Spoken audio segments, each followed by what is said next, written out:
Hello guys, কেমন আছেন সবাই? আশা করি আজকে আলহামদুলিল্লাহ ভালো আছেন। আমি আর একটা নেক্সট ভিডিও নিয়ে চলে আসছি। আজকের ভিডিওতে কি ঘটে দেখেন। মেয়েদের কি জন্য যে অভিনয় সেরা বলা হয় সেটার প্রমাণ আজকে আমি দিয়ে দিব।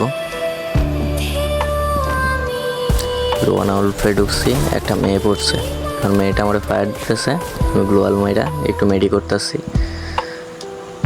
মেয়েটা মনে হয় বট, তো আমি ওরা ফায়ার দিতেছি, ও অন্যদিকে ফায়ার দিতেছে। এখন আমার সাথে টিম আপ করছে।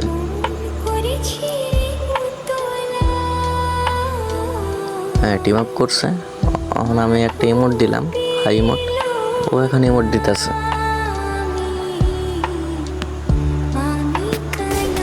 ইমোট দেওয়ার পরে আমার আবার ফায়ার করতেছে। মানে মেয়েরা যে আসলে অভিনয় সেটা আজকে আমি জানলাম।